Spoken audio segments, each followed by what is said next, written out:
Hello everyone, it's your sister Roland, and all I need is a few minutes to discuss the Daniel fast or the 21-day fast.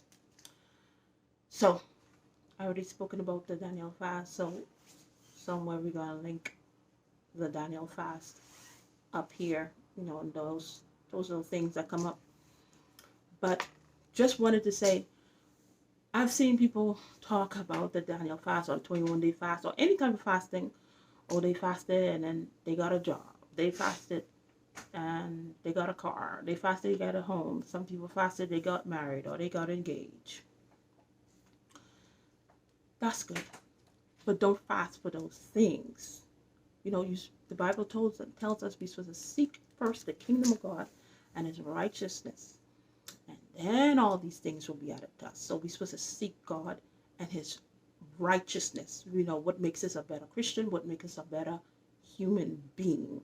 So that's what we need to seek God first for. And then the things of the desires of your heart, he will add those to you if you are ready, if you are in position to receive those stuff. Because sometimes we may want to get married, we may want to get a new job, we may want to get a new car, but we are not ready.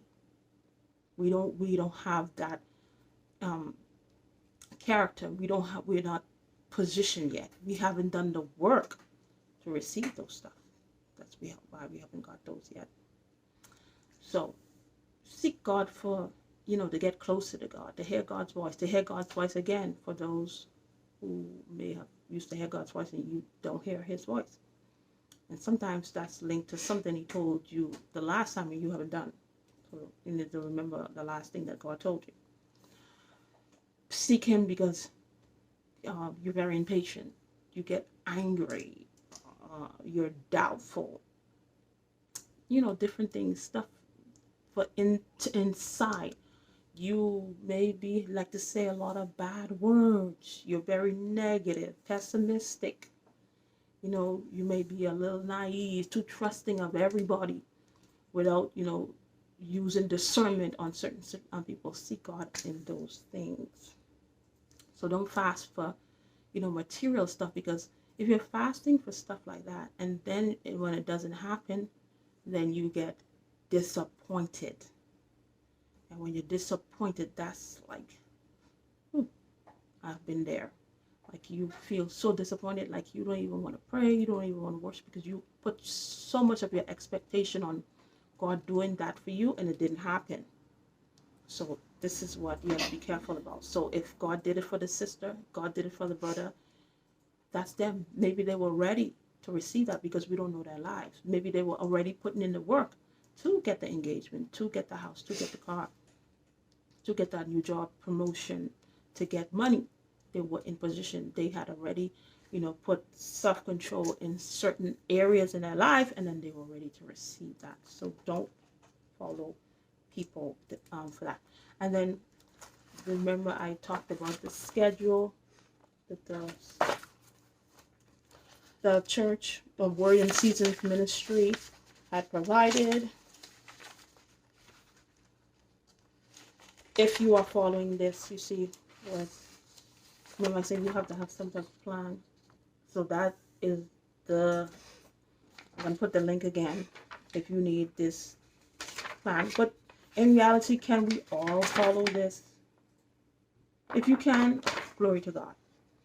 But sometimes we won't be able to follow this on the plan because we have different things that we're doing. We have busy lives. So, but if you are fasting, you should make time to pray.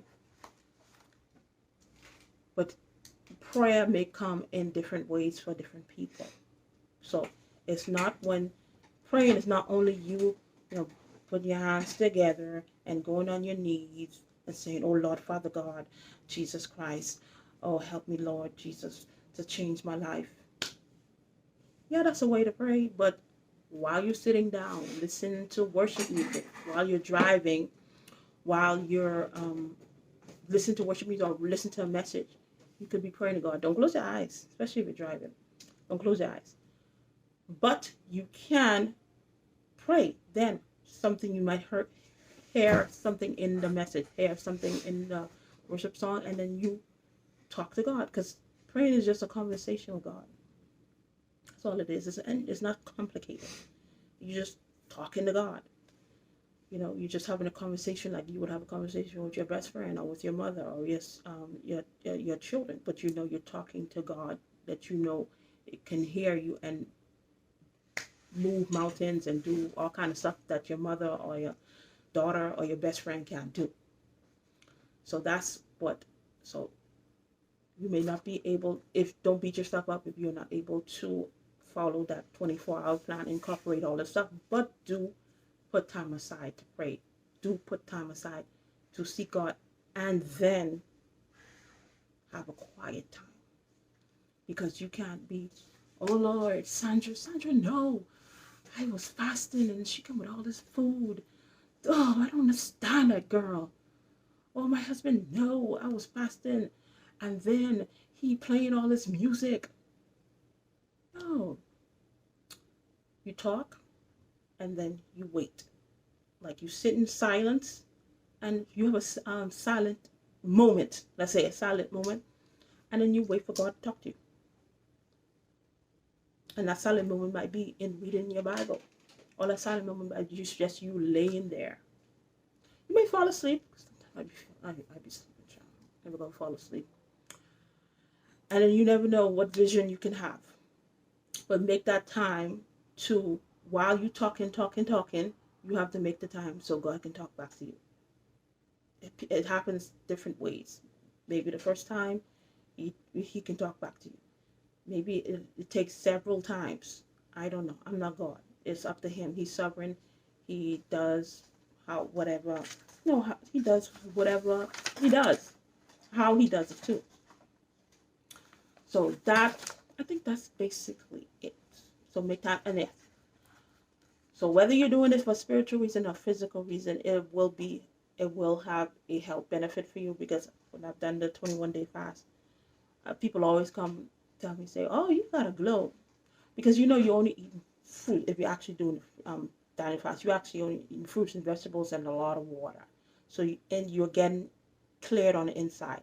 So yeah, you're gonna have a glow. It's definitely because of the stuff that you're not putting inside. You're not taking sugar and dairy and all those stuff. You're not eating you're not eating junk food. So of course you're gonna glow. So that's definitely healthy. It could be the glory of God, but not for everybody. Sometimes it's just because you're healthy. So it'll definitely be that health benefit, healthy for you. There would be a lot of health benefits basically. So, and then you're gonna lose inches or you're gonna lose weight. But spiritually, if you incorporate spiritually, you get a much greater blessing. The blessing may not come in the form of a husband or a wife, a car, money, a job, whatever material stuff that we may want, but you may have had fear in your life because of different things that have been happening in this world, and then God removed that fear from your life. You may be doubting. You may have had a problem where you never spend a week or a month without being intimate with somebody, and then God put that self-control inside of you. You may have found yourself having not loving people like how you used to love people, because people abuse your trust, people abuse your love, and then God renewed that with a new discernment. So you may not get what that other person got when they did the 21-day fasting, but you will get something if you're seeking God. Because nobody who seeks God, no one who has ever seek God with all your heart, for God not to think. Even you see Daniel who was raised in Tingham, he was praying to God. He never got his answer until like the last day. Because why? Of course it was different forces. But God had already told on the first day when he humbled himself, God heard him. So no matter who you are, you're seeking God with consistency. Not because, oh, you did it one day and second day and nothing happened and you give up. you consistently seeking God, God will answer you. He may not answer you the way you want, but he will answer you, definitely. So thank you for watching, and I'll see you in another video. Bye.